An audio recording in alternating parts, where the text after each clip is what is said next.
Hello everyone, स्वागत है आपका हमारे इस YouTube channel study with Satyam sir में। आज के इस वीडियो में हम लोग कक्षा 8 के गणित अभ्यास 5 के सी के प्रश्नों को हल करेंगे। तो पहला प्रश्न देखिए दिया गया है, निम्नांकित व्यंजकों में a square plus 2ab plus b square प्रकार के व्यंजकों को छाटिए। तो हमको इसमें पता करना है कौन कौन सा व्यंजक a square plus 2ab plus b square के रूप में है। तो चलिए हम लोग इसमें छाटते हैं। तो पहला प्रश्न देखिए दिया गया है, a square minus plus 10a plus 16।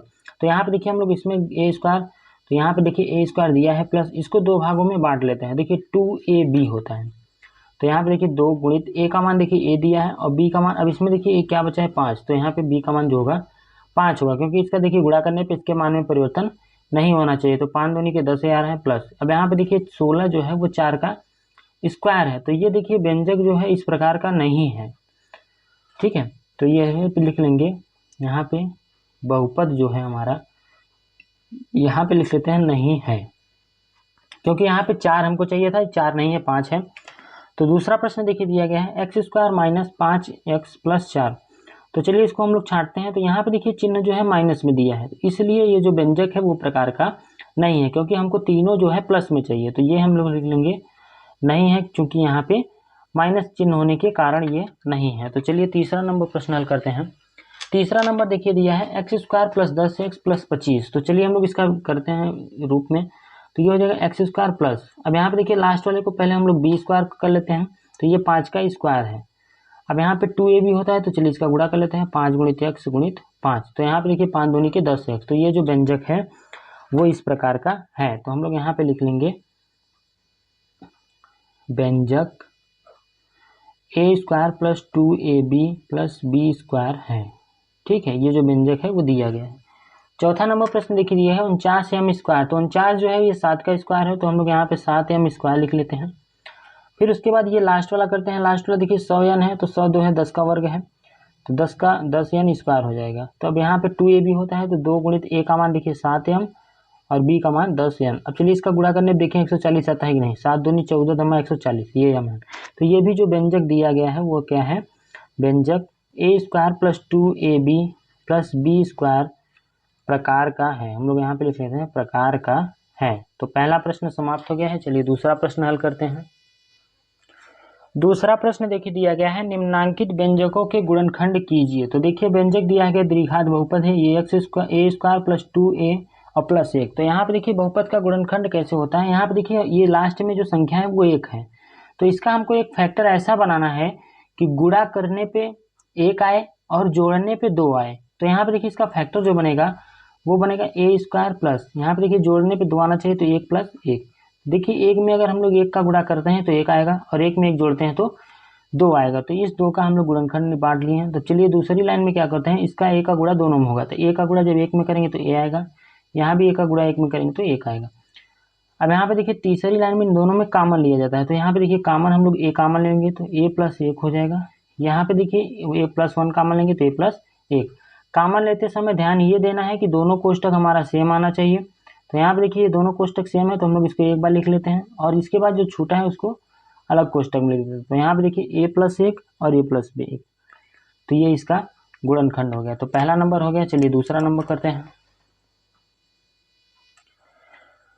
दूसरा नंबर प्रश्न देखिए दिया गया है, 36 plus 12x plus x square. तो पहले चलिए हम लोग इसको एक तरफ से लिख लेते हैं। तो यहाँ पे देखिए सबसे पहले बड़ी घात को, फिर उसके बाद 12x और प्लस 36। तो यहाँ पे देखिए अब लास्ट में हमको 36 दिया है, इसका मतलब गुणनखंड हमको ऐसा बनाना है कि गुणा करने पे 36 आए और जोड़ने पे 12 आए। तो चलिए हम लोग यहाँ पे इसका फैक्टर निकाल लेते हैं 36 का। देखिए 2 से काटेंगे 18, फिर 2 से काटेंगे 9, 3 त्रिका 9, 3 दूनी के 3 एकम 3। तो यहाँ पे देखिए जो फैक्टर आया है वो आया है 2 गुणा में 2 गुणा में 3 गुणा में 3। अब देखिए इस 3 को इसके साथ जोड़ देना, इसके साथ, तो ये 3 दूनी के 6 और 6 में 6 का गुणा करेंगे तो 36 आएगा, और 6 में अगर हम लोग 6 जोड़ते हैं तो क्या आएगा 12 आएगा। तो इसका जो गुणनखंड होगा एक्स स्क्वायर, यहाँ पे 6 प्लस 6, उसके बाद ये एक्स है प्लस 36। यहाँ पे देखिए जो भी संख्या रखना है इसको जोड़ने पे ये आना चाहिए इसके मान में, ताकि परिवर्तन ना हो। अब इस एक्स का गुणा हम दोनों में करेंगे, तो ये हो जाएगा एक्स स्क्वायर प्लस 6 का एक्स में करेंगे तो 6x, और ये भी 6x प्लस 36। अब देखिए इन दोनों में हमको कॉमन लेना है, तो इन दोनों में जो कॉमन है वो है x। तो x कॉमन लेंगे तो इसमें बचेगा x प्लस, इसमें से x बाहर निकल गया तो बचेगा 6। अब देखिए हमको अंदर भी कोष्टक में x प्लस 6 लाना है। तो यहाँ पे देखिए प्लस हम लोग 6 कॉमन लेंगे, तो ये हो जाएगा x प्लस, अब 6 से भाग देंगे 36 में तो 6 बार जाएगा। तो इसका जो ये दोनों सेम है तो इसको एक बार लिखते हैं, तो x प्लस 6। उसके बाद ये देखिए बचा है x प्लस 6, इसको हम लोग दूसरे कोष्टक में लिखते हैं। तो ये इसका आंसर हो गया। तो दूसरा प्रश्न समाप्त हो गया। चलिए तीसरा करते हैं। तीसरा प्रश्न देखिए दिया गया है 4c² प्लस 4c प्लस 1। अब यहाँ पे देखिए संख्या 1 है तो इसके हम लोग इसका गुणा इसमें कर लेंगे, ये 4 के, तो 4 एक कम 4, तो हमको जो गुणा करने पे आएगा 4 आना चाहिए और जोड़ने पे भी 4 आना चाहिए। तो इसका जो फैक्टर बनेगा वो बनेगा 2 प्लस 2, क्योंकि 2 में 2 का गुणा करेंगे तो 2 दूनी 4। यहाँ पे देखिए अगर कोई संख्या रहेगी तो इन दोनों संख्याओं का गुणा हो जाएगा, फिर वो संख्या गुणा करने पे आनी चाहिए।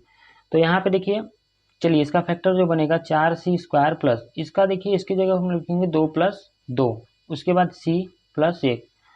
चलिए अब इस c का गुणा अंदर करते हैं तो ये हो जाएगा 4c² प्लस 2 का c में करेंगे तो 2c और प्लस इस c का करेंगे तो 2c प्लस 1।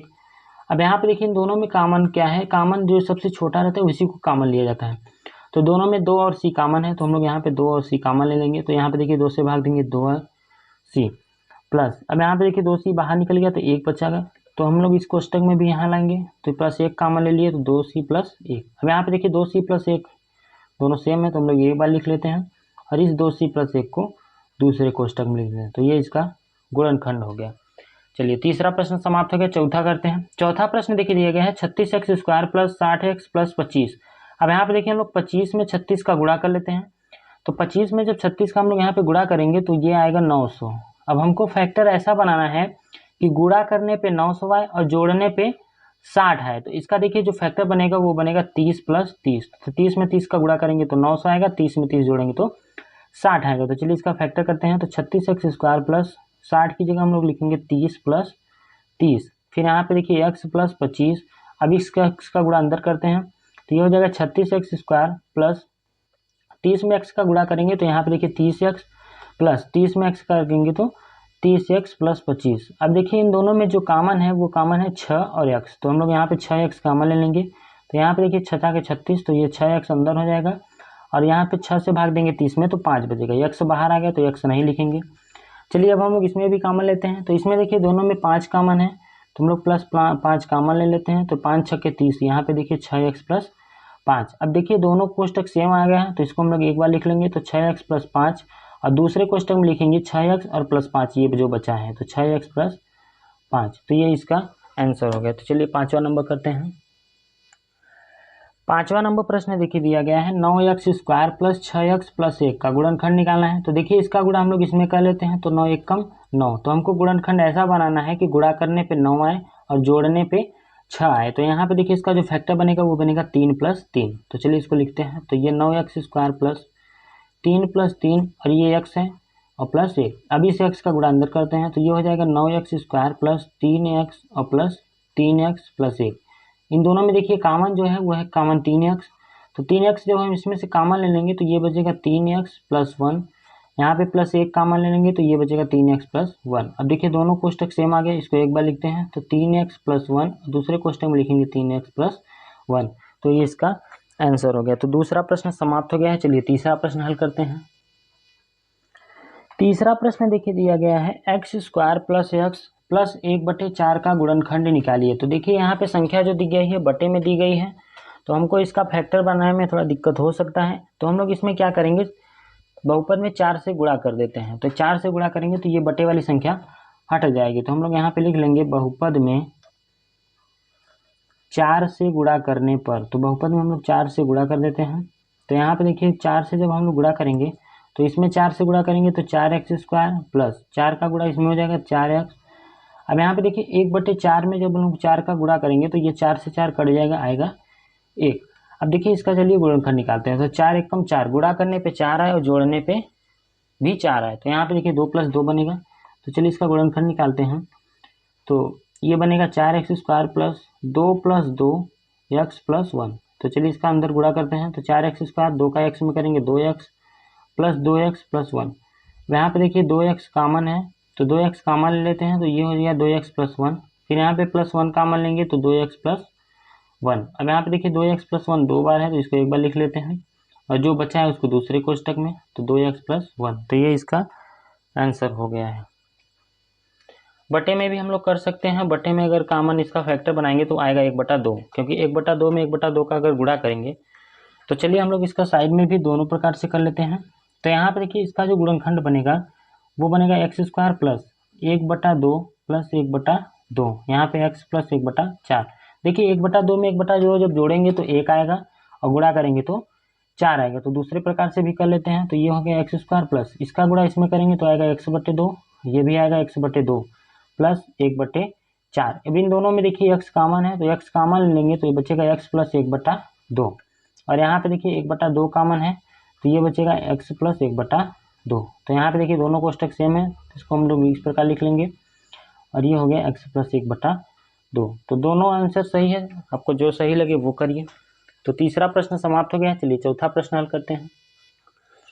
तीसरे का दूसरा नंबर में देखिए दिया गया है P square plus 5p plus 25/4 का गुणनखंड है। तो चलिए इसका गुणनखंड निकालते हैं। तो यहाँ पे देखिए हम लोग इसको लिख लेते हैं। तो P square plus 5p plus 25/4।